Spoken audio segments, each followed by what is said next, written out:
What's up? Ghost Fictions is here, and we're back again. This is the finale of a story where Issei was the reincarnation of the Kaiju Destoroyah. But before we start, please consider subscribe to the channel and give this video a like. Don't forget to check the description for more informations. Now, let's get into the final part. Third person POV. Closer and closer, time is getting smaller. Sooner or later they will begin to falter until they can't even move.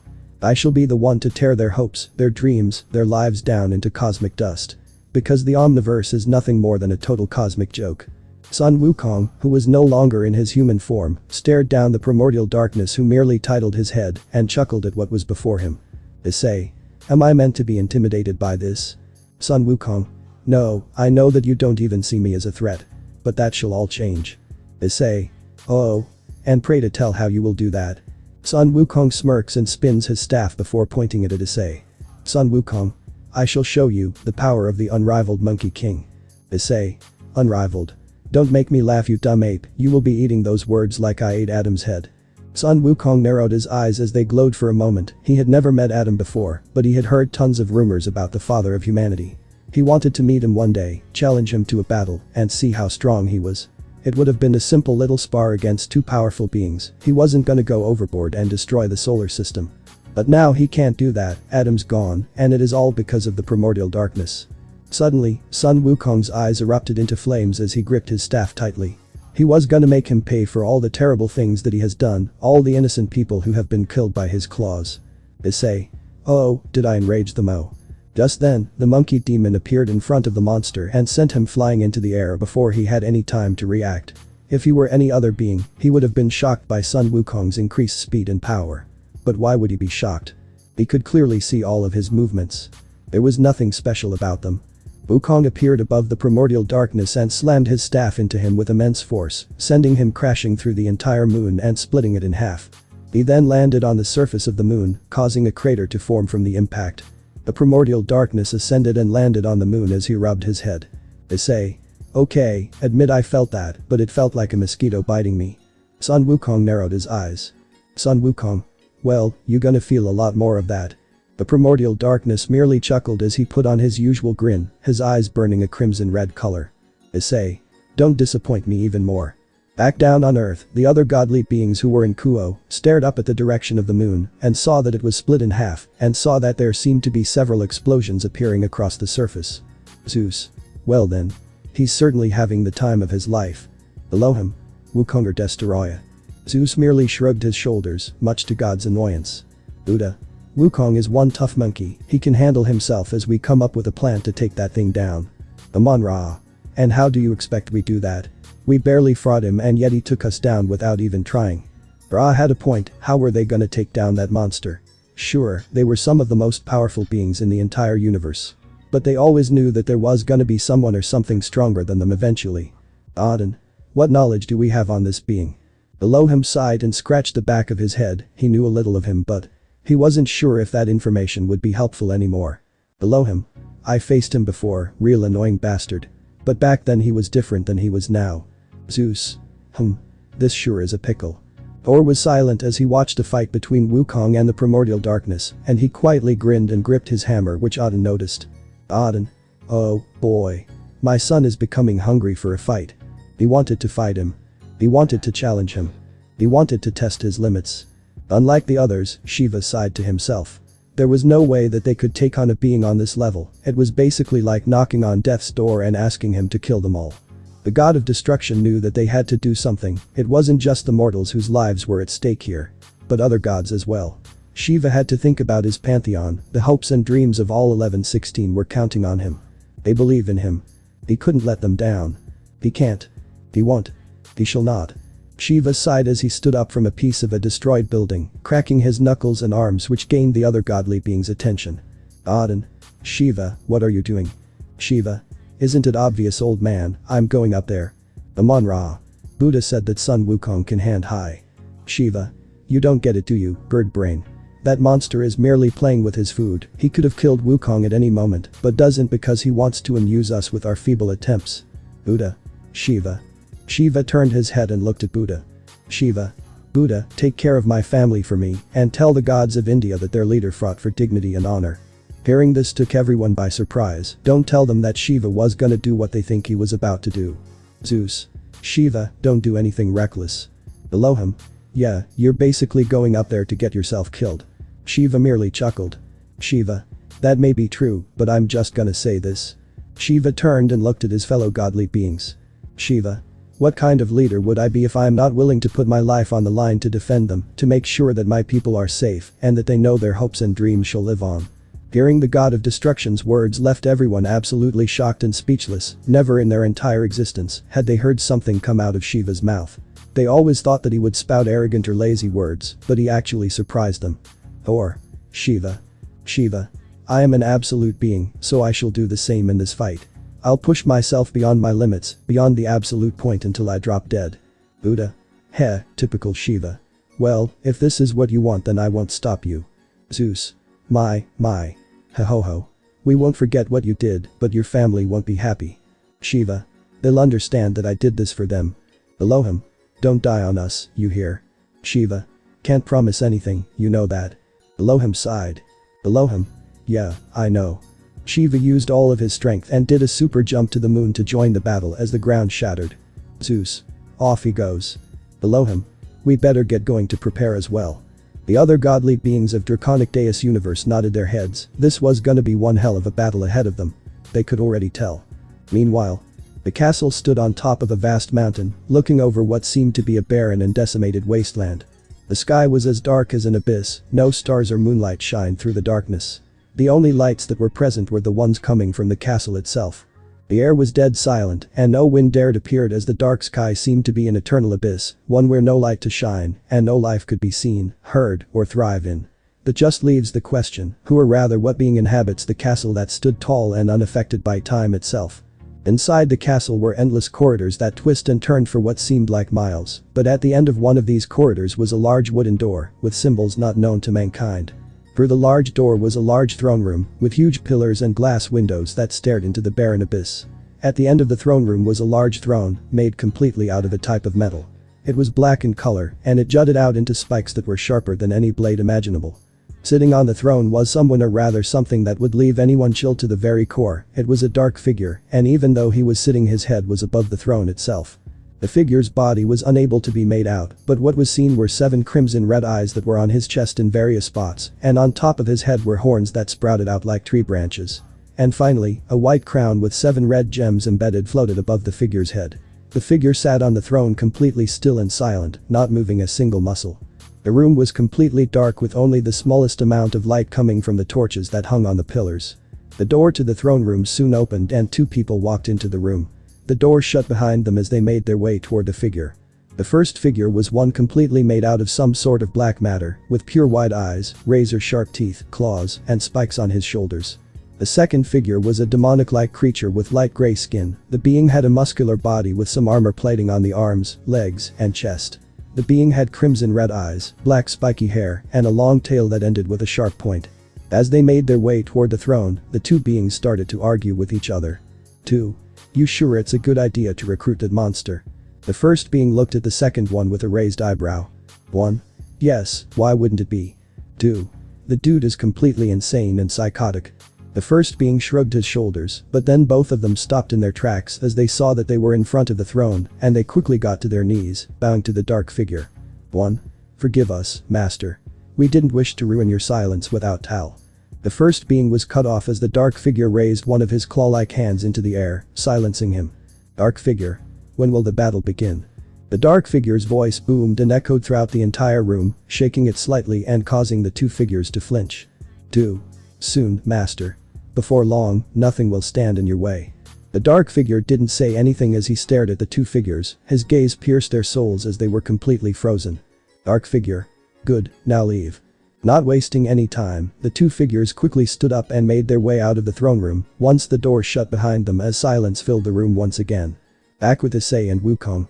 Wukong was currently facing dark creatures that had the size of titans. He extended and enlarged his staff and sliced their heads off before jumping on one's arm and throwing his staff through the kaiju's face. Wukong jumped before grabbing his staff and running towards the primordial darkness. The primordial darkness chuckled. He should have guessed that Wukong would have easily taken care of his creations. The Monkey King swung his staff toward the monster, who merely caught it and reared his fist back and punched him directly in the face. Sun Wukong. Arg. The monkey demon gritted his teeth as he summoned 4 arms, giving him a total of 6 arms. Issei. 6 arms? What are you? Asura. Haha. Sun Wukong. Shut up. The demon launched himself forward as both he and the primordial darkness began to face each in hand-to-hand combat. The 6-armed warrior fought with unmistakable brutality as he punched at his foe with all 6 arms, knocking the monster down. Sun Wukong snarled as he cocked 3 fists back and hit him with a triple-fisted uppercut, followed by another triple-fisted uppercut. The primordial darkness was flung into the air with a groan of annoyance, but recovered quickly, leaping back away from Wukong. Before charging forwards with such speed, the ground crumbled under each step. He slammed the monkey demon in the ribs, sending him flying once again. Once again, Sun Wukong recovered quickly, dodging and blocking as the monster launched into a combo of dark energy charge strikes that shattered the ground. Sun Wukong roared as he began to somehow fire energy blasts from his fists at the primordial darkness, not that it did much good. The primordial darkness launched himself forward once again, throwing a hard punch at Wukong. Issei. Killing you will be good, but I will have fun tearing this omniverse down with my own claws. Issei. And we laugh. Sun Wukong. I won't let you do that. Issei. Oh, and why is that? Because you want to protect every abomination in this omniverse. Or is it to protect your children, Sun Wukong, that you sent away to another omniverse so I wouldn't find them, Sun Wukong? Sun Wukong's eyes widen in shock and fear. Sun Wukong. How did you? Issei. I know everything about you, past, present, and future. Just because you managed to find a way to send your children to a place where I am not allowed doesn't mean they're safe. Sun Wukong gritted his teeth as he glared. Sun Wukong. Don't you dare touch them. Issei. Didn't you hear me? I won't be able to harm them. The Monkey King watched as the monster in front of him grinned, his eyes flaring with a crimson-red aura. Issei. Someone else will. He landed a devastating kick on the Monkey King, sending him flying to Mars. Issei. But I can do something to them, and that erases your pitiful existence along with this abomination my so-called brother made. Not if I have anything to say about it. Issei. Huh. WH. The primordial darkness was cut off as he was struck in the face by 2 fists. This sent him flying across space and through several things like meteorites, stars, and even a couple of planets that just so happens to be in his way as he crashed on the edge of the universe, which was a couple of light years away. 46.5 billion light years away to be exact. Sun Wukong, who had recovered from the attack, looked back at the moon, seeing the one who attacked the monster was none other than Shiva, the god of destruction. Sun Wukong. Shiva. Shiva. Yo, Wukong. Seems like you needed some backup. Sun Wukong. I can handle this myself. Shiva. Didn't seem like it, I'll take things from here. Sun Wukong. TCH. Suddenly, the primordial darkness appeared as he growled and glared at Shiva. Issei. And I just keep getting reminded of my failures. Shiva. You mean your failure at killing me or just in general? The primordial darkness growled at the god of destruction, but he soon started to chuckle, which turned into a laugh that echoed throughout the space around the trio. Both Shiva and Wukong did not like the sound of that laugh, they knew that he was up to something. Shiva. What's so funny? Issei. Even during the battle, I continued to gather strength by absorbing the other worlds in the Omniverse. Hearing this shocked the 2 godly beings. Wukong. You absorbed them. Issei. Indeed I did, I didn't think much about it, but I could feel everything. Those who lived in those worlds felt like the Omniverse was trying to become one with me. Shiva. Trying to become one. Sun Wukong. With you. Issei. Yes, and it was. Issei.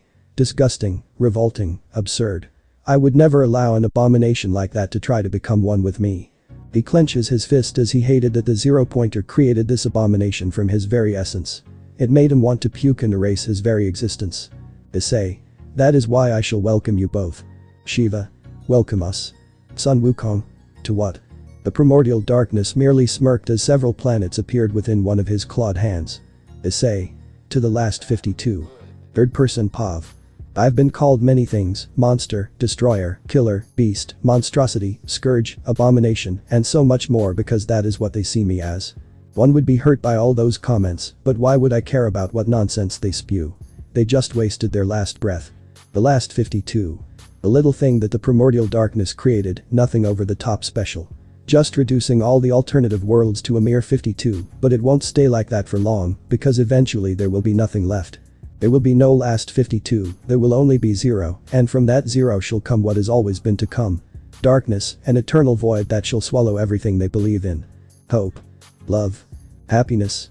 All of it is meaningless. They say that even in the darkest of times that a single drop of hope can lead them to victory. I'm sorry, when was this a comic book? That isn't the case anymore. There is no hope for those in the Omniverse, because hope died out long ago.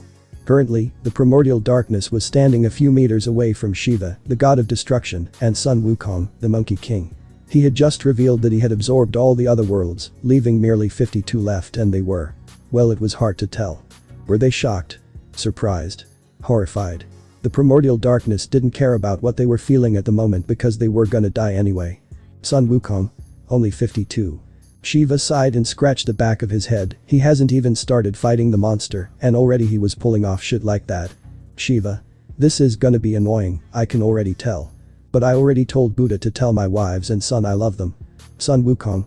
Well, looks like I won't be keeping my promise to Kenji, Kurayami, Kilia, Yama, and Katsuro after all. Sorry, kids, but dad won't be coming back for you, so you're gonna have to be on your own for a little while. Shiva. Ready, Wukong. Sun Wukong.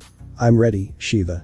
The Monkey King twirled his staff, which slowly started to heat up in its wielder's hands. Wukong smirked because it seemed like his weapon was ready for a fight. Sun Wukong. Looks like things are about to be heated up. Shiva. Yeah, that's my Li. Before Shiva could finish his sentence, the primordial darkness launched himself toward the two, as his claws were ready to slice through anything in his way. Wukong instantly swung his weapon, which blocked the claws of the monster, allowing Shiva to punch him in the face. However, this didn't really do anything as his eyes moved to the god of destruction. Shiva.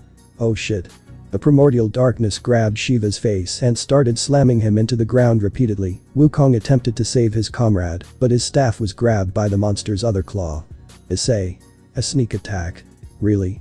He looked at the demon and grinned. From his shoulder came a second arm which punched Wukong directly in the gut, causing him to cough up some blood and sending him flying. He looked towards Shiva only not to see him anymore. Issei felt something hit his chin and his eyes lowered to see Shiva's fist in flames. Shiva. Oh foo. Issei grabbed Shiva's arm and slowly began to squeeze it as Shiva tried to get his arm away from his clutches. Shiva. Hey. Let me go. The primordial darkness grinned maliciously. Issei. Why would I do that? Wukong, who had just recovered from the blow he took, saw what was happening. Sun Wukong. Shiva. He grabbed his weapon and charged toward the primordial darkness to try and free the god of destruction from the monster's grasp. However, he was a bit late because Shiva soon started to scream in pain and agony. The reason for that was because the primordial darkness crushed his arm with his clawed hand. Shiva. Shit. Let me go. Two of his other fists engulfed themselves in flames as they socked the monster directly in the face, causing him to let go of the god, who leaped back to get some distance between him and the beast. Sun Wukong. Shiva. Your arm. Shiva gritted his teeth as blood dripped and dropped from his arm. The pain stung like hell, but he can't whine about it right now. They had more important and crucial things to handle right now. The main one is the fucking monster in front of them. Shiva. I'm fine. Sun Wukong. You called it fine. Shiva. I felt worse, Wukong. Sun Wukong. How? Your arm was nearly ripped off. Shiva. Long story, no time to talk. Here he comes. The primordial darkness launched himself toward the two. Wukong took this moment to launch a few of his hairs at the monster, which summoned numerous clones of the Monkey King. Issei. Clones. You really think I'm gonna be beaten by clones? Sun Wukong smirked. Sun Wukong. You forget who I am and what I am capable of. Issei. And you forgot what I'm capable of. Issei looked at the clones, and in an instant, their heads exploded. Sun Wukong. What? Wukong was shocked. He just summoned them, and already they were gone. Talk about being a sour sport. Also, those were the demon's hair that he won't be getting back. Shiva sighed as he stepped forward, causing both Wukong and the primordial darkness to look at the god of destruction. Shiva. Looks like it's time to get serious. Issei. Please, what do you think you will be able to do? You lost one arm. Shiva chuckled as his eyes glowed. Shiva. That may be true, but I'm still a god of destruction. Issei. So what, you gonna launch planets at me? Shiva merely smirked. Shiva. You're about to see. Shiva began to do a dance, and Issei knew what was happening as he saw multiple after images of Shiva. Issei. Is that him making clones, or is he doing some? Before the primordial darkness could finish what he was thinking, Shiva charged to him with immense speed, faster than he was before, and unleashed a fury of punches upon him. Each blow didn't cause harm, but it did launch the monster into the depths of space. But Shiva wasn't done with him yet, he leaped after the beats and continued his assault upon him. Sun Wukong smiled as he followed after the two, he didn't think he would ever see that dance in his life. He had heard rumors that Shiva, god of destruction, had a special dance in which he united the Hindu tribes, and it wasn't just a mere dance. It was a war dance. And Ava. Sun Wukong. So, that's the 10th Ava. My kids would have loved to see that. Shiva punched the primordial darkness in the face, sending him crashing through a planet and destroying it in seconds. The monster roared as he fired a purple beam at the god of destruction, who effortlessly dodged the attack. Wukong noticed the beam and moved out of the way, but the beam reached a target and the Monkey King saw what it did to a poor planet. He watched as it went straight through the planet, slowly cracks started to appear across the entire surface before it crumbled and exploded into millions and millions of space rocks. Sun Wukong. Holy shit. Shiva. 1. Destoroyah. 0. The primordial darkness merely chuckled, he chuckled and chuckled before he looked at Shiva and laughed. Issei. I guess again. Shiva saw that attack did absolutely nothing to the primordial darkness. Shiva, oh, you have got to be kidding me. Issei. Did you honestly think that would have worked on me? That merely tickled. Shiva. Wukong, any ideas? Sun Wukong. I could use Maitreya Nirvana that Buddha taught me. Shiva. Try anything. Cause here he comes. The primordial darkness's eyes flashed red as he launched numerous spikes towards Shiva and Wukong, who effortlessly dodged them all. Shiva charged forward and punched the monster directly in the face, sending him flying back. However, it didn't cause him harm and only enraged as his claws were covered with a purple aura. Issei. You're gonna pay for that, god. Shiva narrowed his eyes as both he and the primordial darkness fired unleashed a beam attack toward one another, the monster being purple, while Shiva's was a different color. Sun Wukong. Okay, here goes nothing. Wukong knew he was gonna have to hurry, he wasn't sure how long Shiva would hold out for. He was a god, so he could take a while, but still. The primordial darkness was something else, so he wasn't sure. The clash between the beams began to get bigger and bigger by the second. Shiva. Damn it, come on Wukong. Hurry. Issei. Hahaha. Once I'm done with you and Wukong, I'll pay your family and visit before devouring your fat son. Shiva gritted his teeth. Shiva. You stay away from them. Issei. Or what? Shiva. I'll kill you. You fucking bastard. The two clashing beams continued, but slowly the primordial darkness slowly began to overpower Shiva because the god of destruction was losing focus, thinking that his family will be in danger. Sun Wukong. Shiva, don't lose focus. We can do this. Issei. It's pointless Shiva. You won't ever see your family again. Shiva growled as he has had enough of the primordial darkness and his fucking nonsense. Shiva. Shut up. The Monkey King gritted his teeth, he knew what the monster was planning, and it wasn't good. Issei. I'll enjoy tearing your family apart, they will fall like this omniverse. Flames slowly started to rise from his arms, he wasn't gonna let anything happen to his family. He will protect them with his life, even to his last dying breath he shall protect them. Shiva. You stay away from them. You bastard. Shiva launched himself forward, causing Sun Wukong's eyes to widen as he watched his comrade throw a punch at the primordial darkness, who easily dodged by moving his head to the right. Issei. Got you. The purple aura covered his fist as he threw one back at the god of destruction. Shiva used his two upper arms to block the attack, and he was sent flying back. Sun Wukong. Shiva. He turned and saw his fellow godly being on the ground, groaning in pain. He was alive, but surviving such an attack came at a great loss because now Shiva, god of destruction, only had one arm remaining. It was a miracle that he survived that attack thanks to his two arms, because that attack would have ended him for good. Sun Wukong. Shiva. Get up. Shiva. Ow. The demon turned his attention back to the primordial darkness, who was laughing maniacally. He had to say this was some very amusing entertainment. Issei. He survived that. Wow, maybe I should have put a little effort into my attack. Sun Wukong. You monster. Issei. Yes, we established that. Thank you monkey for reminding everyone. Sun Wukong glares at him and grips his staff. Sun Wukong. You're gonna pay. Issei. I like to see you try monkey. Sun Wukong growled as he twirled his staff, ready to give up on the original plan and just fight the monster until his dying breath. Just then, a hand reached out and placed itself on the Monkey King's shoulder. This caused him to look and see Shiva next to him. The god of destruction was in terrible shape as he was covered in blood and bruises. He panted heavily as his legs and only arm were shaking. Wukong felt pity for his comrade. Sun Wukong. Shiva. Shiva. And not yet. I'm not done yet. Issei. Oh. You're still standing, no surprise there. Sun Wukong. Shiva, retreat and recover. I shall take this monster on. Shiva panted as he spat some blood and teeth out, causing them to float into the depths of space. Shiva. And no. I'm still gonna fight. Sun Wukong. You can't. Not in your condition. Shiva merely chuckled weakly as he closed his eyes for a second, recalling a promise he made for his son a long time ago. Flashback. The sun was slowly setting over the horizon, turning the once bright blue sky into a deep orange color that amazed everyone with its beauty.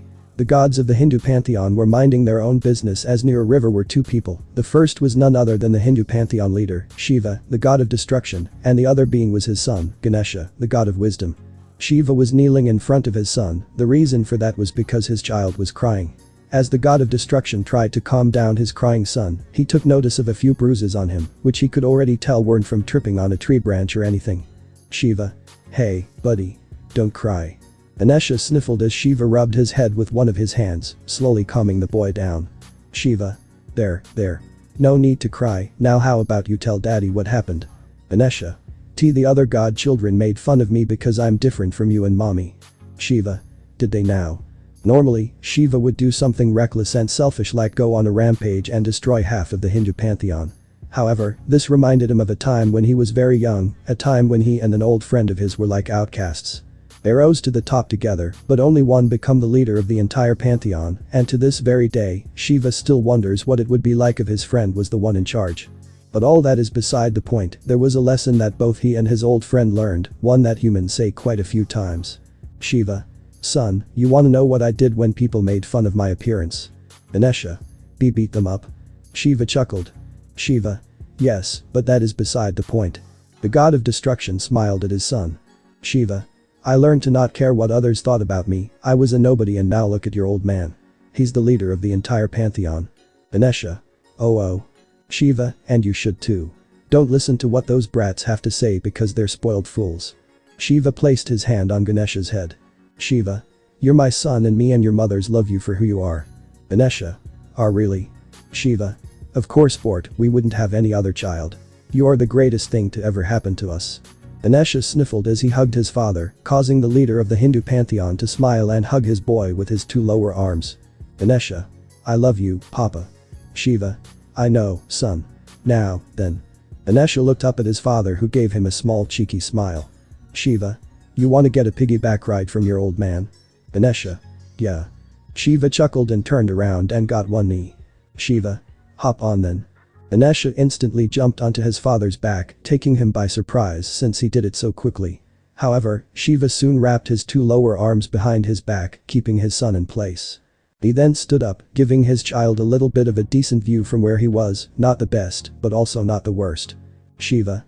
You ready to go for a ride? Ganesha. Yeah. Shiva chuckled in amusement. Shiva. Off we go then. Shiva then began to run at full speed, making his child cheer in excitement. Ganesha laughed and cheered as the wind washed over his face. The other gods of the Hindu pantheon who were still out saw their leader spending some time with his son. They couldn't help but smile at the beautiful relationship that their leader has with his son. After all, those two have a real bond, father and son. Shiva. My son, I promise you. I will make sure that you never cry again, even if I were to be killed. I will make sure that you smile, knowing that your foolish old man did something good for once. Flashback end. Shiva opened his eyes as they glowed yellow. Shiva. Even so. I won't stop fighting. Shiva used his remaining arm to stab his fingers into his chest, where his heart was located. This surprised Sun Wukong, and strangely enough, the primordial darkness was the god of destruction, saving him the effort and killing himself. He spoke so highly of wanting to keep fighting, and yet there he was, killing himself. Issei. Well, looks like that's Shiva done for. Shiva coughed up some blood as he glared at the primordial darkness. Soon enough he slowly started to grow a grin. Shiva. Don't get cocky, you bastard. I'm not killing myself. I'm just doing something that I haven't tried. The primordial darkness tilted his head. Shiva. I hope you're ready because this technique is a first for me. Let's see what it can do, shall we?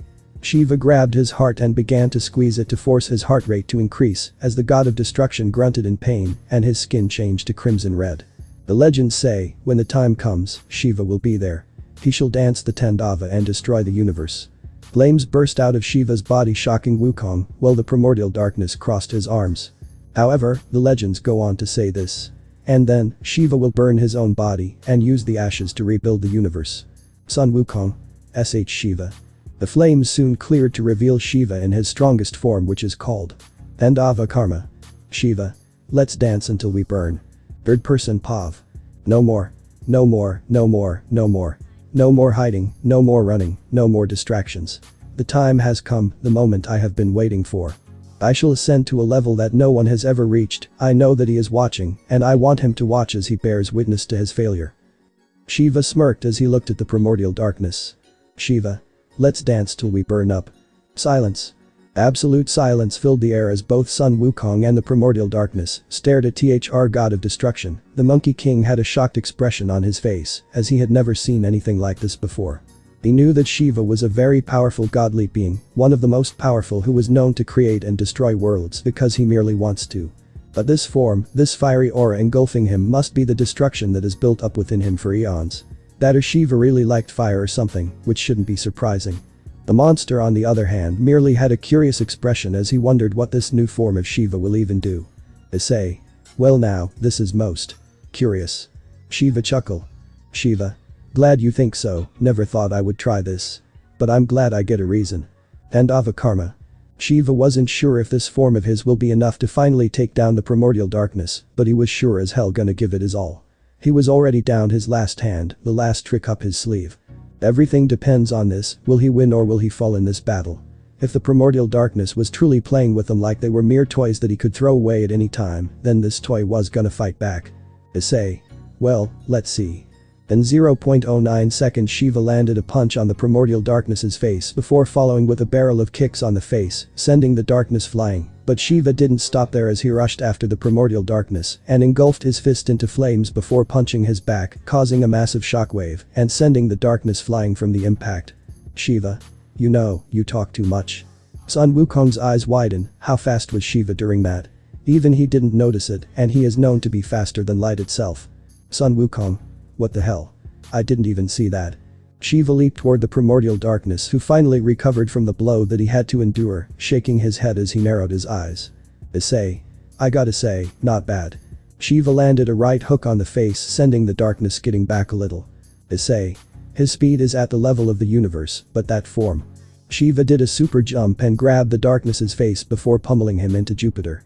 This didn't harm the primordial darkness, which was no surprise, but the impact didn't cause some damage to Jupiter's surface. Shiva kept the monster pinned down with his foot and started to pummel him with a barrage of punches, even though he only had one arm. Issei. Ow, ow, ow, ow, ow, ow, ow. Oh, my nothing. This hurt so much. The primordial darkness said all of this with a sarcastic tone because it was true, it did hurt so much. Not. Shiva. Hey. Sarcasm is my thing. The primordial darkness continued to take the barrage of punches to the face as he gritted his teeth in annoyance because he was starting to get sick and tired of this god and his flaming arms. Shiva had spirit, he will give him that. He was giving it his all, and the primordial darkness knew that he was gonna kill everything. Although, he was starting to get tired of seeing fire in his face every single second. So with that, the monster grabbed Shiva's fist and smirked at the god. Issei. Is that all you can do, Shiva? Shiva narrowed his eyes as the primordial darkness went for a punch, but Shiva jumped off the punch, used the momentum to land behind the primordial darkness and throw him a far distance in a matter of seconds. Shiva stopped himself and immediately moved his head away as darkness's fist missed him, and Shiva got a cut on his cheek as the blow destroyed multiple planets. Issei. Damn. I missed. Shiva. That was close, that would have been the end of me. What he was doing was basically pointless, he had no reason to save anyone. Plus, they would only see him as a destroyer rather than a hero. Like, he is known as the god of destruction because he destroys worlds. But has come so far, he knew that doing this meant his possible end, and he didn't give a fuck about that. He was doing what was right, that was what his wives and son would have wanted him to do. His death may bring tears to them, but eventually, they will understand that his death may be worth the survival of everyone and everything in the Omniverse. Shiva clenched his only remaining hand into a fist as his eyes glowed bright yellow. No more stalling. It was time to dance until death itself burns. Shiva. Alright, primordial darkness. How about we turn things up a notch, what do you say? Issei. I was about to say the same thing, god of destruction. The monster cracked his neck as Shiva started to do some hops on the stop, he was gonna need to unleash everything he had. Even with 10 Dava Karma, if he doesn't give it 100% then it's game over. The two charged at each other and began to brutally collide their fists into each other's body, causing massive shockwaves and shaking the entire universe. Despite the fact that both were quote-unquote clashing with one another, Shiva was still taking damage due to his disadvantage being the fact that he only has one arm. However, the god of destruction didn't care about the fact he was getting harmed. He will endure the pain and suffering, he'll just take it and not care about himself. The flames surrounding Shiva began to grow more intense as the god of destruction used one of his legs and launched the primordial darkness into the air or rather space. He then jumped toward him and summoned a literal planet out of thin air and slammed it into the monster. This once again did no damage, but it did aggravate the primordial darkness. Issei. Oh, is that how you wanna be? The primordial darkness grabbed Shiva by the throat and in an instant they disappeared from Sun Wukong's point of view and went outside their universe where they started smashing literal planets into each other, destroying them in an instant. Wukong gritted his teeth. Wukong? Fuck, I need to reach Nirvana soon. The primordial darkness grabbed another planet and attempted to slam it into Shiva, but he was countered by the god by kneed him in the jaw. Shiva. Sorry, I was getting tired of that smug grin on your face.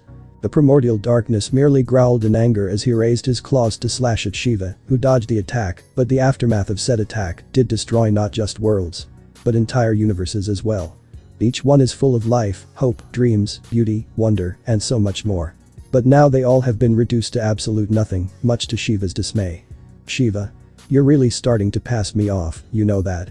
The primordial darkness chuckled as he grabbed a nearby planet, another that was full of life, and sunk his claws into it. Issei. Oh, I know. But this is merely the start of my ascension. He absorbs the planet's energy and Shiva felt his end approaching. Shiva. Shit, I need to end this very quick. Issei.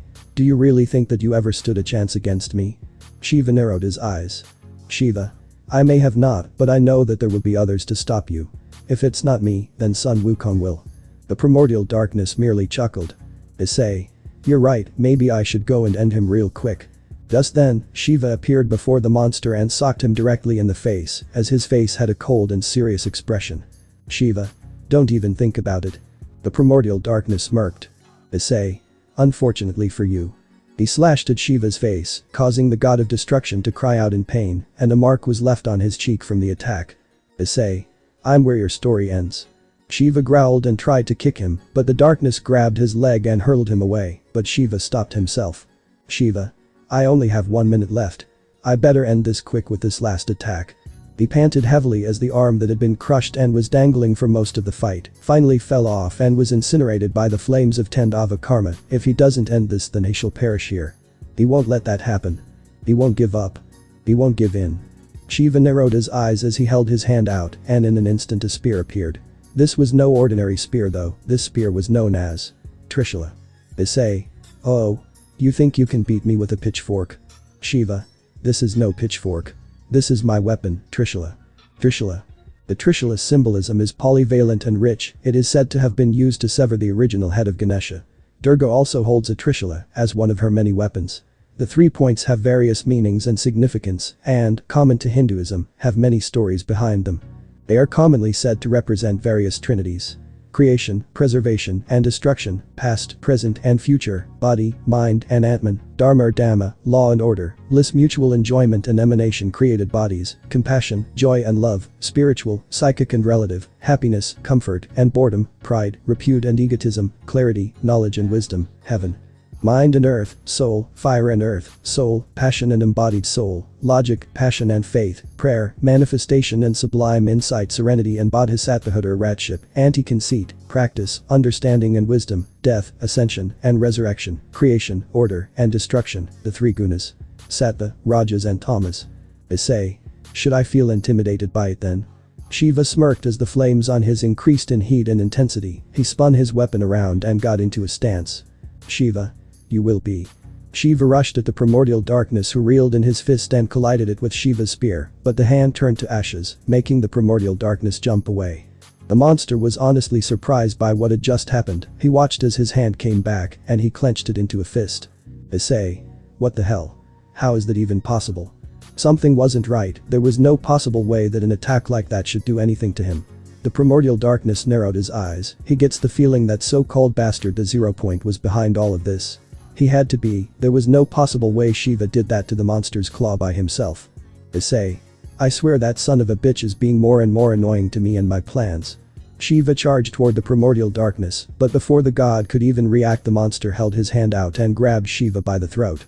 The god struggled to free himself from the monster's grasp. Hell, he had to drop his own weapon to even try, and while it was a foolish move, what good would it even do? The primordial darkness had no use if it, since he had his claws which could destroy entire universes with a single slash. Issei.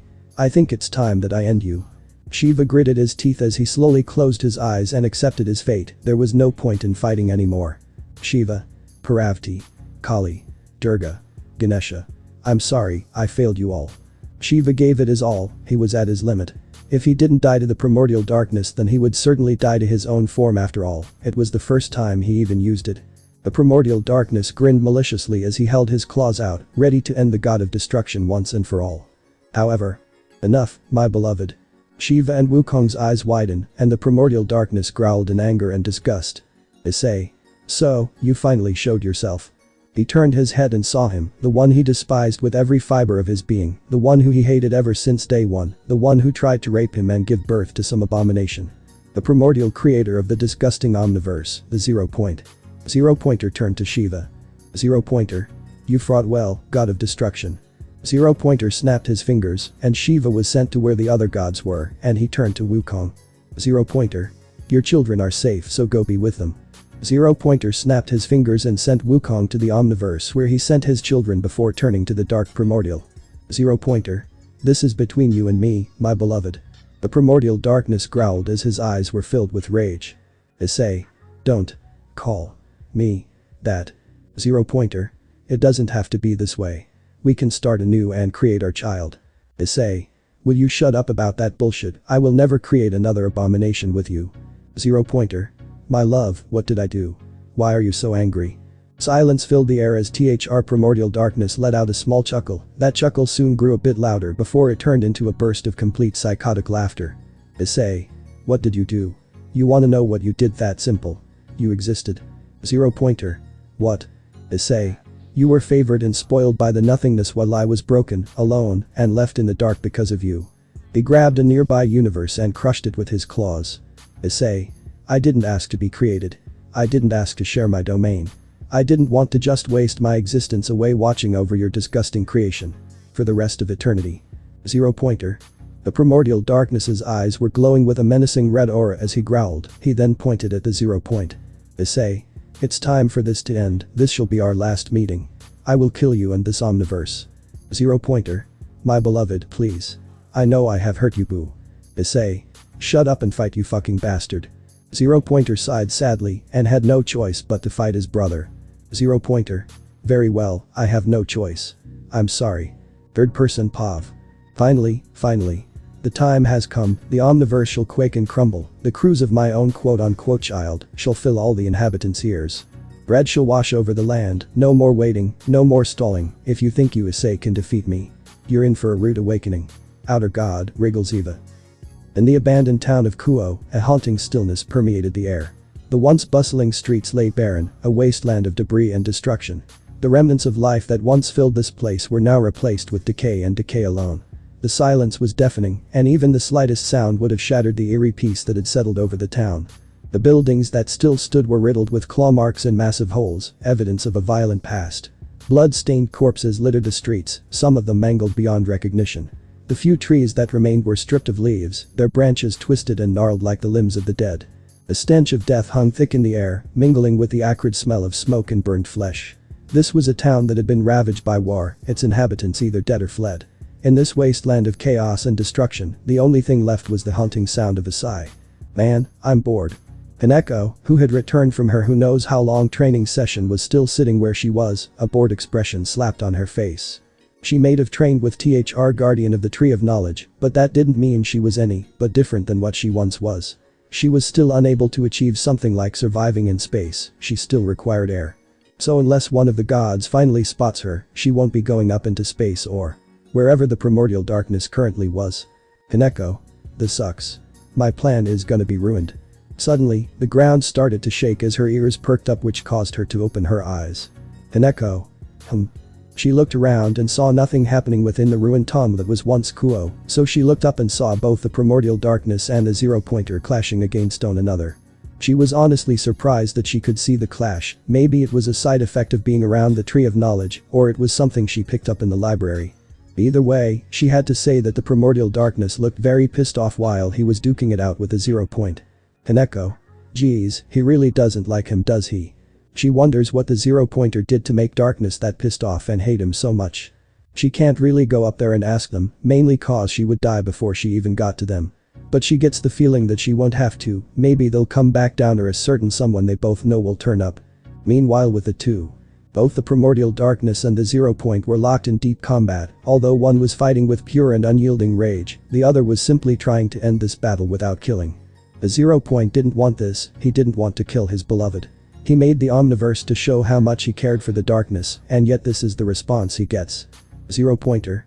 Beloved, please. Stop Issei. Shut up. With one swing of his claws, he tried to take his brother's head off, but the 0-point dodged before it struck him. Although, the aftermath of the attack shook the entire Omniverse, killing numerous worlds, and many lives were taken cause of it. The 0-point gritted his non-existent teeth, he could hear the cries. The screams, the begs, he could hear all of it. The individuals who live within and the sobs of the very Omniverse itself, it was in pain. Agonizing pain. 0-pointer. Beloved, please. You hurting our creation. The darkness merely grinned in response. Issei. Good. Because I want it to suffer before I destroy it. He grabbed the 0-point's face and threw him across the Omniverse, destroying several more universes and multiverses in the process. The darkness chuckled as he slowly approached his so-called brother, his claws at the ready. Issei. The nothing may have not shown it, but he always appreciated what you did. Making this disgusting thing. 0-pointer. No, he didn't. He never cared about anything we did. Issei. Never cared. Never cared. He grabbed the 0-point by the throat and lifted him up, glaring at him with his crimson red eyes. The 0-point grabbed his beloved's arm, he can't break out of this with basically no effort, but he doesn't want to harm him. He wants to try and end this, without violence. He wants a better way. Issei. If he didn't care, why does he only appear for you? Why did he offer to lend you a helping hand? 0-pointer. He was never gonna help me, he was only playing with M. Issei. You are an omnipotent being who created the Omniverse, place where infinite possibilities and realities are stacked upon each other. No one with level powers can do this. He narrowed his eyes. Issei. He gave you this power, to be above those like me. 0-pointer. Be beloved, he's been only playing with us like. The darkness slammed the 0-pointer's face into a bright sun. Issei. Stop calling me that. He threw his brother away as he crashed into a black hole, knocking it towards a universe and caused it to be sucked inside. Issei. I know that he's been using us. Do you think that I never figured out that we are nothing but pawns for a bigger chess game? The primordial darkness launched his clawed fingers toward his brother, they moved like serpents as creator of the Omniverse put up a shield to defend himself. Issei. We are nothing but a fragment of a higher being's imagination. A part of a leaf that resides within the Tree of Knowledge. 0-pointer. The Tree of Knowledge. Issei. I am the most powerful being, someone who could effortlessly destroy the Omniverse. But compared to him, I am nothing but a match against the sun. Hearing this gained the 0-point's attention. Who was he? Was he talking about the nothing? No, if that was the case then he would have said his name. He was talking about someone else, someone far more powerful. 0-pointer. Him. The darkness grinned. Issei. You won't need to know, cause a deadman like you doesn't have the will to defeat me. The 0-point soon had enough as he unleashed a shockwave, powerful enough to send his brother back as he radiated a bright blue aura. 0-pointer. My beloved, you do not know the length of my will. The primordial darkness growled as both he and his brother launched toward each other. When they made contact an all-out slugfest happened. They brutally clashed, causing the Omniverse to shake and be in pain and despair much more. With every clash between these opposing forces, the very fabric of the Omniverse was impacted. The sheer force of the 0-point's impact birthed new universes, teeming with vitality, aspirations, and possibilities. In stark contrast, the devastating blow dealt to the primordial darkness left a trail of destruction, causing untold misery to the Omniverse. This cycle of creation and destruction persisted with each strike delivered, an unending dance between opposing forces with grave consequences for all. Create. Destroy. Create. Destroy. Create. Destroy. Create. Destroy. Create. Destroy. The ceaseless struggle between these opposing forces continued unabated, with the primordial darkness exhibiting an unrelenting determination to vanquish the 0 point. It showed no mercy, and its unyielding pursuit would not cease until the 0 point was left shattered, feeble, vulnerable, and impotent. This relentless effort to overpower the opposing force was fueled by an insatiable desire to dominate and control, a hunger that could not be sated until victory was secured. As the unyielding battle raged on, the 0 point found itself gradually faltering, unable to continue the fight. It had never encountered such a formidable adversary in all of its existence, and while it held nigh omnipotent power, it lacked the nuanced skill and honed experience to match its opponent. The 0 point's overwhelming strength was rendered ineffective by the primordial darkness's tactical prowess and cunning, leaving it vulnerable and exposed. The primordial darkness chuckled. "Issei. Is that all you got? I didn't even break a sweat. 0 pointer. Beloved, my death won't bring you happiness. It will only increase the darkness in your heart. Issei. Good, that's what I want." He raised his claw to finish off his brother, but before he could do that though. "Issei senpai, enough." The primordial darkness and the 0 point perked up as they turned towards the voice, their attention captured by the arrival of Kaneko. The perplexing sight of a mortal standing before them, outside the confines of their universe, left both entities confused. Despite the death and destruction surrounding her, Kaneko appeared unfazed, her only concern being the completion of her mission to retrieve her beloved senpai, Issei Haidu. "Issei. Oh, look who it is. I knew you would come back sooner or later from wherever that golden grimoire slut sent you." He noticed her changed appearance and crossed his arms. "Issei. So, you got an upgrade. Am I meant to be impressed or something?" "Kaneko. Let my senpai go." "Issei. Huh? Kaneko. Let my senpai go." "Issei. The hell are you saying?" "Kaneko. Let my senpai go." The primordial darkness slowly growled, hearing the white-haired devil girl was starting to get very annoying. "Kaneko. Let my senpai go." "Issei. Will you stop saying that?" "Kaneko. Not until you let my senpai go." The primordial darkness was about to attack Konko, but he soon stopped himself as he got an idea. "Issei. You know what? I might as well bring this to you." "Kaneko. Huh?" The darkness merely grinned as the 0 point knew what he was gonna do. 0 pointer. Beloved, don't. She is not part of our battle. The primordial darkness turned to his brother and merely chuckled. "Issei. I don't care. It's not like you can do anything to stop me." He looked towards Kaneko. "Issei. The useless perv you love and know. Is gone." "Kaneko." The primordial darkness smirked as his eyes glowed red. "It looks like he broke the poor fool. It's her own fault for believing that the boy she once loved was even remotely Ali." "Kaneko. You're wrong." "Issei. Huh?"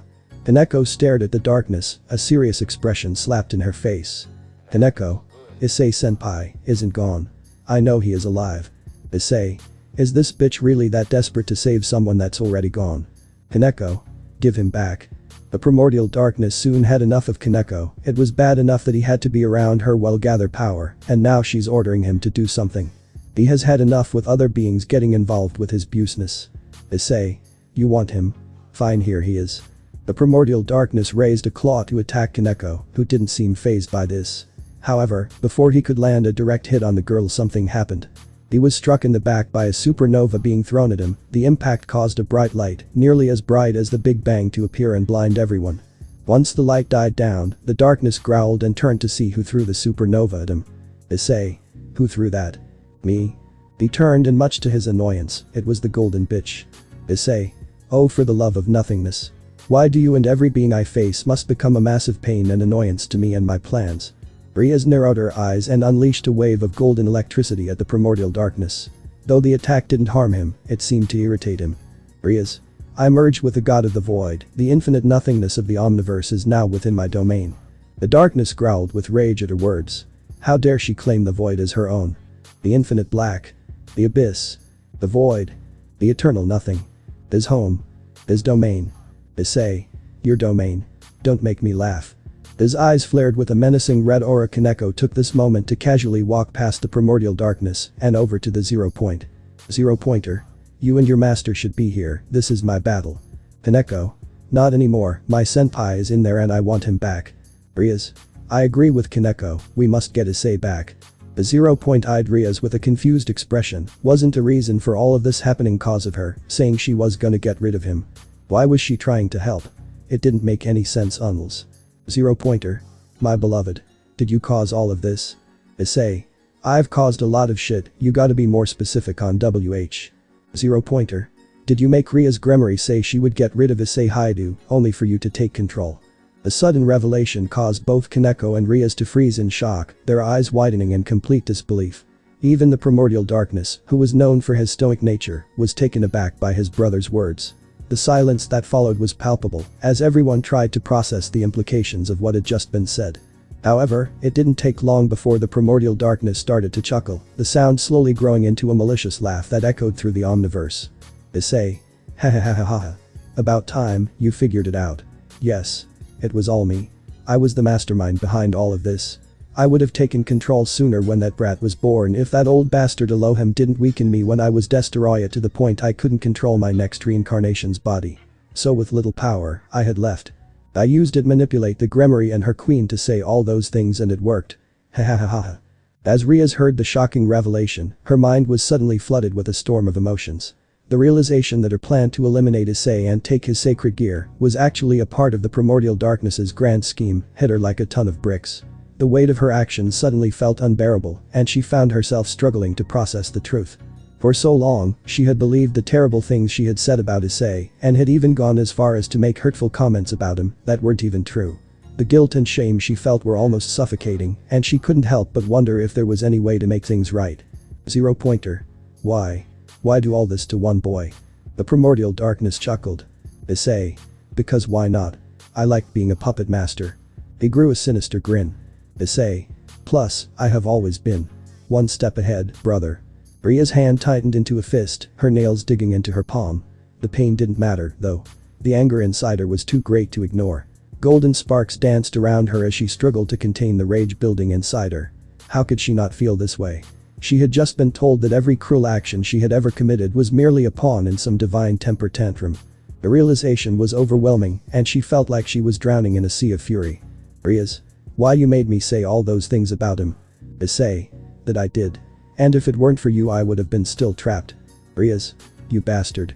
With fierce determination, she clenched her jaw tightly, grinding her teeth together as the intensity of her willpower surged through her body. Her eyes, once a calm and soft red, now radiated a bright golden hue. Rias. I'll kill you. The Primordial Darkness chuckled. Issei. Oh, sweetie and foolish mortal. Issei. Just try your luck. Third person POV. So this is it, the final tale of this Omniverse. The final page in a storybook that has been going on for quite a while now. It's funny, it all started with an idea of making Destoroyah return. But as the one above us grew, he saw something many always ignore. An opportunity. Since this is the end, how about we put on a little show for everyone? After all, the Omniverse is a stage and the stage holds so much entertainment. The atmosphere was heavy with tension as the three powerful beings stood in silence, their eyes fixed on their opponent. The 0 point Kaneko and Ria's Gremory were each grappling with a complex mix of emotions towards their enemy. The 0 point had a deep connection to the Primordial Darkness, one filled with love and care, despite the hatred and animosity they often received in return. For Kaneko, it was a desire to save a loved one who may have been lost to them long ago. The weight of this burden was etched on her face as she struggled to contain the fear and desperation that threatened to consume her. Rias, meanwhile, was struggling to come to terms with the realization that she had been under the influence of a dark god for some time. Even before her transformation into one with the god of the void, she had felt an inexplicable force driving her towards actions and behaviors that she did not fully understand. As the pieces fell into place, she felt a sense of betrayal and anger at the powerful entity that had manipulated her so effectively. Despite their disparate motivations, however, the three beings stood united in their determination to defeat the Primordial Darkness. They knew that the battle ahead would be long and arduous, and that the outcome was far from certain. But they also knew that they had each other, and that together they might stand a fighting chance against the evil that threatened to consume them all. Issei. Do you fools think you can honestly beat me? Rias. We know that there's a chance can't stop you. But that doesn't mean we won't try. The 0 point sighed. 0 pointer. I didn't want this. I just wanted to make things right. Kaneko eyed the creator of the Omniverse. Kaneko. Too late for that now, looks like you have no choice. Rias.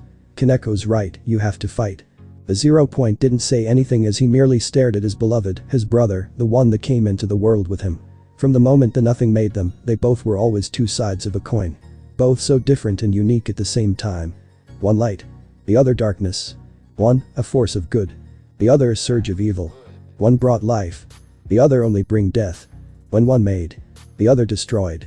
One could say that both the primordial darkness and the 0 point were just the same being split into two halves. They couldn't be any more wrong. Riaz. Hey, Kaneko. Kaneko. Riaz.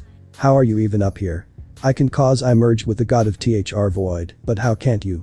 Kaneko merely giggled at her master and looked at her with a small smile, wagging her finger. Kaneko. Sorry, my secret. Riaz. Where on hell did you go when I tossed you in that portal? Kaneko only smiled. Kaneko. I'll just say, I met a snake. Hearing this gained the primordial darkness attention. A snake. Was the white-haired girl talking about the one that protected the Tree of Knowledge? If so, how was it possible for a mere mortal like that be able to go to a place like that? Issei. You went to the Tree of Knowledge. Riaz. Tree of Knowledge. Issei. The Tree of Knowledge is what keeps all creation of this disgusting omniverse alive. Riaz's eyes widen. Riaz. Wait, you mean? The tree is the source of all creation. The primordial darkness growled. Issei. Unfortunately, yes. Our omniverse is merely a leaf compared to the whole tree. Riaz couldn't believe what she was hearing. There was no possible way that this was true. Like, it had to be another one of the darkness's tricks. No doubt, he was trying to sneak attack them or something. Riaz. You think we're gonna fall foe? Kaneko. Hess right. Riaz. Huh. Kaneko. I saw all the omniverses, there were a lot. But the tree looked hurt. Hearing this caused the primordial darkness to chuckle, making Riaz narrow her eyes. Riaz. What did you do? Issei. Oh, nothing. I can even harm the tree, but his children can, they can rot the roots of that tree. Riaz. His. The 0 point stepped forward. 0 pointer. You said something similar, you said that compared to him you were nothing but a match to the sun. Issei. Well, would you look at that. The bastard actually listens. 0 pointer. Beloved. Who is he? Kaneko. I know who he's talking about. This brought Riaz and 0 pointer's attention along with the darkness who raised an eyebrow.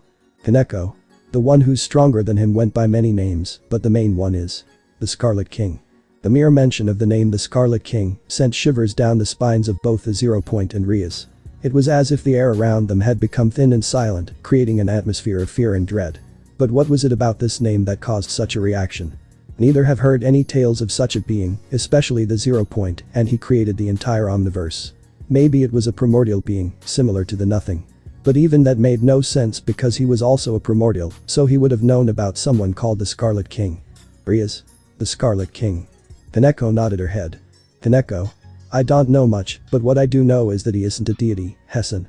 Issei. Are we just gonna chat all day or are we gonna start the slaughter? The primordial darkness's eyes glowed red as a dreadful aura covered his body. Issei.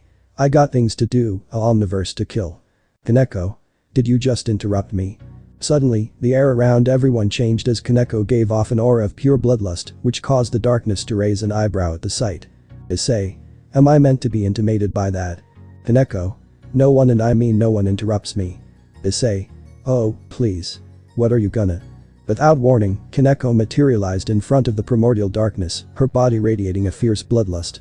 In one swift motion, she delivered a powerful blow to the monster's face, sending him hurtling backward with an incredible force that resonated throughout the omniverse.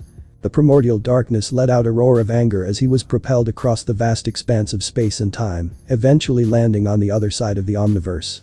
As Kaneko stood her ground, Riaz and the 0 point watched in awe at the sheer power and skill of their rook.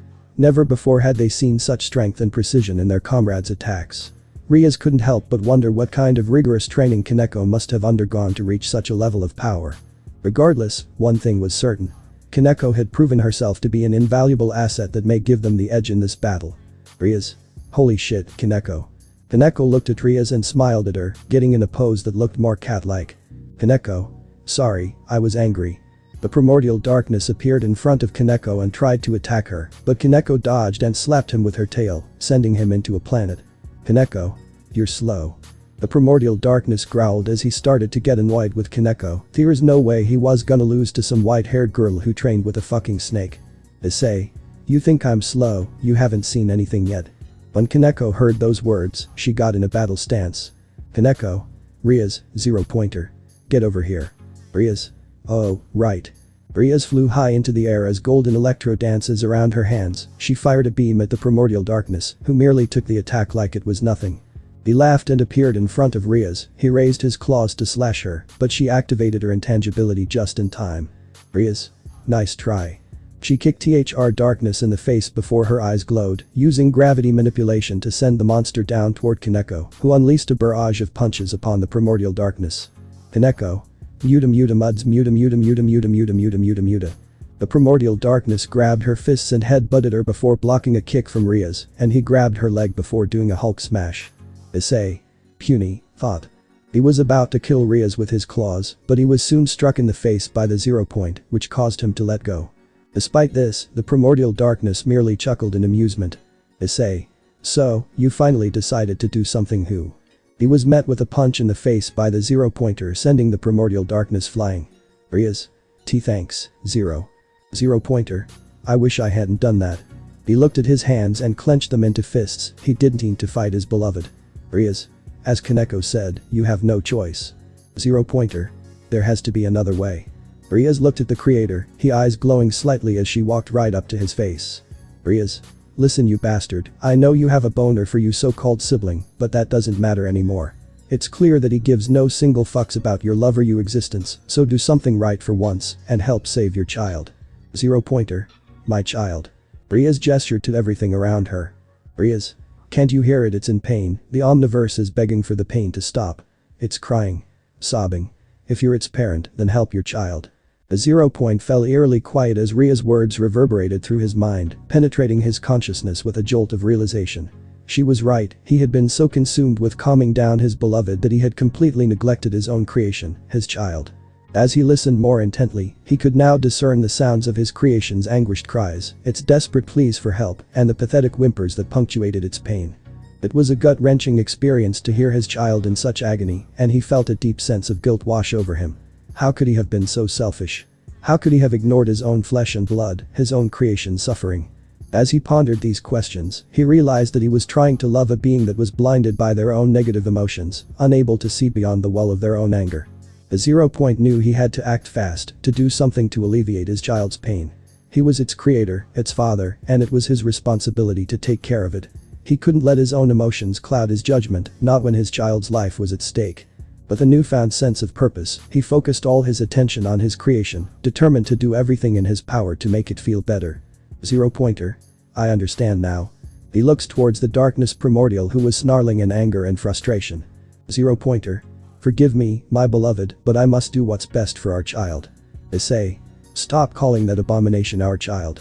He blitzes towards 0 pointer before grabbing his head and stabbed his fingers into his eyes, like how Kratos did with Poseidon and Immortal Man did with Omni-Man. Issei. Now die you fucking bastard. An echo came in like a missile, striking the primordial darkness in the face and sent him flying back. Kaneko. You okay? The 0 point nodded his head as his eyes fixed themselves. The primordial darkness growled as he was getting more and more agitated and pissed off. Rias teleports behind him and covers her arm in golden lighting before stabbing the primordial darkness's back, sending waves of electricity through his body. He let out a roar of anger and fury as he tried to slash at Rias, who once again activated her intangibility just in time. Rias smirked. Rias. What's the matter? Is someone having a temper tantrum? The primordial darkness growled in anger as he grew more eyes on his face. Issei. Now you made me mad. Rias. Oh, what are you gone? Issei. Infinite swords of pain. Infinite dark swords rained down on Rias, who had no time to dodge all of them or block, and slowly she felt like she was experiencing death infinite times. Rias. What the hell? He's never done this before. The darkness smirked as his brother soon appeared and placed a shield upon Rias, blocking the swords. Issei. You mother foo. An echo pounced on the monster and backflipped off him, much to his confusion. It was only then as a red oars covered her and took form of something mobsterous which caused two blades toward him. The primordial darkness grabbed the attack and shattered it, but the look in Kaneko's eyes confused him. It was like she was a completely different person now, the disgusting mortal he once knew had changed. Issei. Wow, you became one ugly motherfucker like your host sister and Hormoth. Kaneko cut him off by kneeling him in the face. Kaneko. Shut. She then grabbed him, spun him around, and threw him up. Kaneko. The fuck? The blue ore engulfed her right fist as he fired some energy blast toward the primordial darkness. When they made contact, they caused an explosion the size of a building. Kaneko. Up. The primordial darkness growled before he chuckled. Issei. Struck a nerve did I? Kaneko. Shut up. You know nothing about my family. Issei. You're right I don't. But I do know about your sister. This made Kaneko stop. Kaneko? What? Issei. You see, before I reincarnated into Issei, I was her master. Kaneko's eyes widened in shock and horror, her mind flashing back to a time long before she had become the rook of Ria's Gremory. It was a time when she and her sister had served another master, a man who was the worst kind of sadist imaginable. He had experimented on the two sisters, subjecting them to unspeakable horrors that no one knew about, not even the four great Satans themselves. Kaneko shuddered involuntarily as she remembered the pain and suffering she had endured at the hands of that monster. Her sister had eventually had enough and had decided to take matters into her own hands, killing their master and setting them both on a path to becoming stray devils. But even though Kaneko had been lucky enough to find a new home with Ria's, the memories of her past still haunted her to this day. And now, as the primordial darkness spoke those words, Kaneko felt a surge of fear and anger rising within her. She knew that this had to be a trick, that he was trying to get inside her head and manipulate her emotions. But even so, the memories of her past were so raw and painful that it was hard for her to stay calm and focused. She could feel her heart pounding in her chest as she struggled to keep her emotions in check, to not let the primordial darkness get the better of her. At her side, both the 0 Point and Riaz watched her carefully, knowing that this was a crucial moment. If Kaneko gave in to her fear and anger, it could spell disaster for them all. But if she could stay strong and resist the manipulation, they might just have a chance to defeat the primordial darkness once and for all. Kaneko? No, you're lying. Issei. If you don't believe me, then let me show you. He appears in front of Kaneko and grabbed her face, and she saw the primordial darkness's memories of his past incarnations before reincarnating into Issei. Her eyes widen in fear to see her former master before Riaz. Riaz? Kaneko. Riaz summoned golden electricity and fired it at the primordial darkness. Riaz. Get away from her. The monster smirked as he easily dodged the attack, smirking as he did what he had to do to Kaneko. Riaz. What did you do to her? Issei. Why don't you look at her? She looked at Kaneko, who was grabbing her head and looking down, as her eyes were filled with nothing but pure fear. Kaneko. No, no, no, no, no, no, no, no, no, no. This can't be real. He's not supposed to be here. This has to be a nightmare. It has to be. It can't be real. It just can't. Riaz flew over and grabbed Kaneko's shoulders, making her look at the golden-haired girl. Riaz. Kaneko, it's not real. None of it was real. It's just him trying to mess with you. Issei. Oh, but I ain't lying. 0 Pointer. How can you be so cruel? The primordial darkness glared at his so-called brother. Issei. Like you're one to talk when you raped me for eons. 0 Pointer. I did it to show how much I loved you. The darkness merely chuckled as his eyes glowed. Issei. Who needs pointless emotions? Kaneko continued to cry as Riaz hugged her tightly, taking the white-haired girl by surprise. Riaz. Kaneko, whether it was real or not. It doesn't matter, you are not the girl you used to be. You're powerful now. Kaneko. But. Riaz. He can't hurt you anymore. I promise you that. Kaneko. But what if Issei has his soul after we free him? Riaz.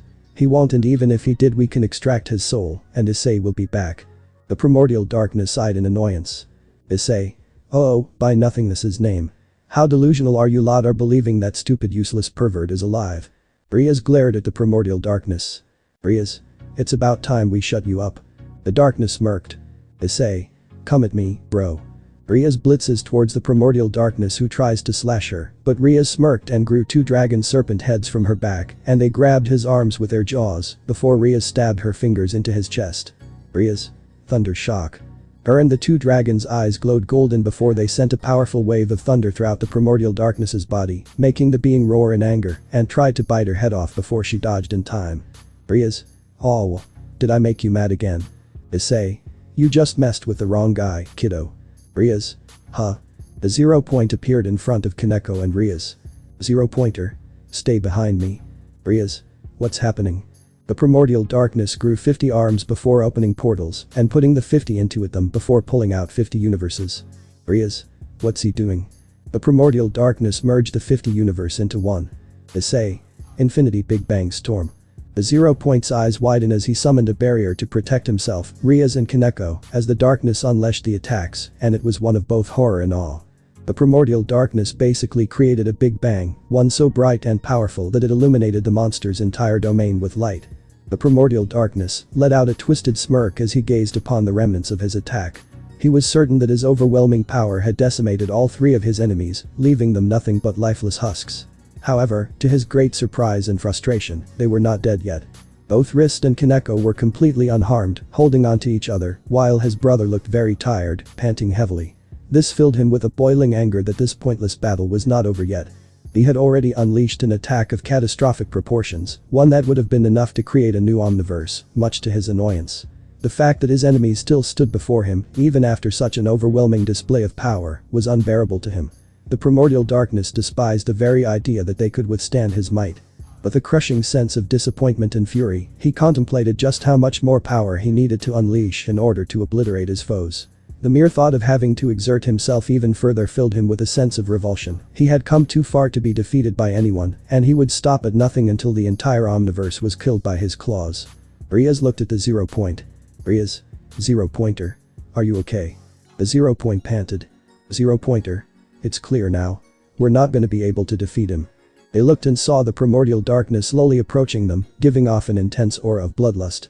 Riaz? We have to keep fighting. Kaneko? Yeah, we gotta save Issei senpai. 0 pointer. No. He looked back at the two girls. 0 pointer. You two are all our omniverse has left. Neither of you can die here, which is why I'm sending you away. Both? Huh? 0 pointer. I'll use all my remaining power to send you both away, back to where Kaneko was sent. Kaneko? Wait, what about you? We can't just leave you. 0 pointer. It's too late for me. Riaz? Don't say that. The 0 point chuckled a little. 0 pointer. Please. He turned and looked at the two, smiling at them. 0 pointer. Let this fool finally do something good for once. The two were about to argue, but knew he wouldn't be convinced easily, so they nodded reluctantly. As the 0 point began to glow, its energy intensified, and its radiance illuminated the entire place. The sudden brightness caught the attention of all the beings present in the vicinity. The luminescence was so intense that it made everyone, including the primordial darkness, shield their eyes from the glare. Suddenly, a portal opened behind Kaneko and Riaz, and before they could react, the creator of the omniverse pushed them through it. The portal closed immediately, leaving the two girls separated from the others. The creator of the omniverse had acted quickly to protect Kaneko and Riaz from the darkness. It was too dangerous for them to remain in that place cause they would die, and the creator knew that. 0 pointer. There. He turned to his brother. 0 pointer. It's you and me now, beloved. Issei. No, it's just me. You disgusting bastard. The 0 point panted as he got in a fighting stance. 0 pointer. This ends now. The primordial darkness chuckled. Issei. I agree. 0 pointer. One shall stand a. Before the 0 point could finish his sentence, he felt a sharp pain in his chest as he started to cough up blood. The darkness smirked as he was the reason for it. He teleported in front of him and shoved one of his claws through his so-called brother's chest. Issei. And you shall fall. The 0 pointer's eyes widened in shock. Was this the end for him? Was this how he was gonna die? The primordial darkness ripped his claw out of his brother's chest, no dripping with blood as he smirked. Issei. This is where you die. The 0 point didn't say anything as he could feel everything happening to himself. He was burning hot 1 minute and no he was freezing cold. He could feel his eyes getting heavy as things were starting to blur. 0 pointer. I guess it is. Issei. Any final words, you disgusting bastard? The 0 point looked at his beloved and he smiled at him. 0 pointer. Take care, my love. I know you will now be happy tht I am gone, please stay out of brother. Okay. The primordial darkness growled before kicking Slice his head off, making the 0 pointer's body and head turn into particles, making the primordial darkness watch in silence before grinning evilly. Now there's no one that can stop him or get in his way now. The omniverse was gone. His goal was done. Finally. After so many eons. So many reincarnations. So many disgusting lives. Good. Evil. Real. Fiction. His goal was finally complete. The primordial darkness chuckled. Destoroyah. Finally, I have what I wanted. But, there's still one more fool to crush. A sinister grin grew on his eyes. Issei. I'm coming for you. Wriggles Eva. Third person Pav. You know, when you look up to your heroes, you psychologically do everything in your power to be just like the. You mimic their actions, their behavior, their life. But in the end, you can't be them. You will never be able to do what they did, the burdens they had to carry will forever be greater than your own. Though, the feeling of loss shall always be the same. The terror, the worry, the look for hope in their eyes. It's something that will forever be burned into your mind. My mission. The quick and yet loud splash, like someone had dove onto the water of a pool or a lake of some kind. A young man, around his early 20s with long dark brown hair, was on his back as he began to descend down what appeared to be a dark abyss below him. All around him was the cold embrace of water, an infinite void of blue that stretched for miles and miles with no appearance of an ending. His front hair waved above his face, though the young man didn't seem to notice, nor cared about that as he had his eyes closed. He sank deeper into the darkness below, the light above him getting dimmer by the second, as he could feel the hands of darkness crawling all over his body, grabbing onto his body, as slowly opened his eyes to reveal that he had brown eyes. Boy. I failed. Daddy. Run. Keep running. The young man tried to ignore the screams that he was hearing, but no matter how hard he tries to tone them out, they only got louder. Daddy, what's happening? Hearing that word filled his mind and echoed like a call in a cave. It repeated over and over, growing louder with each passing second. The young man tried to ignore it, he tried to forget what he had just heard, but all that happened was a small tear rolling down his face and merged with the water around him. He descended deep into the black abyss below him, its grasp tightening around him as it pulled him down. Boy. I'm sorry. Daddy. He went deeper yet again, the light above him dying slowly as only a few spots could be seen. Boy. I'm sorry. Daddy, help. Deeper as the lights died, and now there was only 5 left. Boy. Please, forgive me. Daddy, I'm scared. He went deeper as the 5 had now transformed into 3. Boy. Please. Be Daddy. Deeper as now 2 remained. Boy. Please. Thank you, Daddy. Only 1 remained as the boy didn't even bother to try and fight the grasp around him, he merely just closed his eyes and accepted his fate. Boy. Please. I love you, Daddy. The last light went out as the young man was now fully swallowed by nothing but complete and utter darkness and silence. Until. Beep. Beep. Beep. Beep. The young man's eyes widened as he let out a loud gasp, sitting up quickly as sweat began to run down his face. He panted heavily for a minute or two before he placed a hand on his forehead, feeling the throbbing pain of a headache coming on. Boy. That dream again. The boy sighed and sat on the edge of his bed, burying his face into his hands before sighing. Another one, yet another dream, or rather nightmare. These were becoming constantly frequent for the last couple of months, though he could tell that this one wasn't as bad as the previous, which was a slight improvement. Although, that shouldn't be anything to be excited about because that just meant that he was gonna get worse later on down the line. Hearing the beeping noise fill his ears caused the young man to turn off the source, a very old-fashioned alarm clock, which restored the time 3:00 p.m. in the morning. When he saw the time, the young man sighed as he lowered his hand to a bedside table, opening one of the drawers, and took out a syringe which contained a green substance. You know that stuff isn't good for you. The young man didn't bother to turn to the voice, he just sat on the side of his bed and looked at his left arm as he began to inject himself with the strange green substance. Immediately he gritted his teeth as his brown eyes quickly changed to a bright green color, but this was only for a few seconds, as the young man's eyes soon reverted back to their regular brown color. He grunted as he took the syringe and tossed it to the side, making it land in a pile of syringes, which showed that he had been taking the substance for quite a while now. You can't keep going like this. Boy. I don't care. I swear, you're gonna be the death of yourself. Boy. So, has anything happened while I was asleep? Issei, you can't keep taking those Issei. Lyara. Did anything happen? As Issei turned his head, his gaze fell upon a seemingly ethereal figure, resembling a woman. However, her translucent form gave her an otherworldly appearance, akin to a ghostly apparition or a meticulously crafted hologram. The woman named Lyara paused for a moment as she let out a small sigh, several screens appearing next to her which showed the primordial darkness, his battle with his brother, the destruction of the Omniverse, and his final call out. Lyara. It seems that the primordial darkness has been busy, he totally decimated the Omniverse, and yet, we're still here. Issei stared at the screens in silence, taking in all of the information as he stood up from his bed and began to crack his neck. Issei. So it's happened again. He sighed. Issei. More and more Omniverses end up getting destroyed by their destroyers. Lyara. That's not all. There are currently several of that Omniverse. 6 are in another that's beyond our reach, and 2 are somewhere that's the center of creation itself. Issei remained silent for a few seconds, deep in thought as he turned his attention to his mirror which showed off his appearance. His name was Issei, which meant one who hopes, but he was nearly all out of hope after an incident that occurred a while back, which has scared the poor lad deeply. The year was 2099, technology has evolved to astronomical level, and the world has gone through a dramatic change. Not just humans live on the planet, other beings do as well. Devils. Angels. Fallen angels. Yokai. Dragons. Gods. Vampires. And so much more, they all live in harmony with one another. That was because of the legendary hero who brought peace, the one who fought for both sides during a war which nearly wiped out the entire solar system. That hero was the Red Dragon Emperor, Issei the Harem King.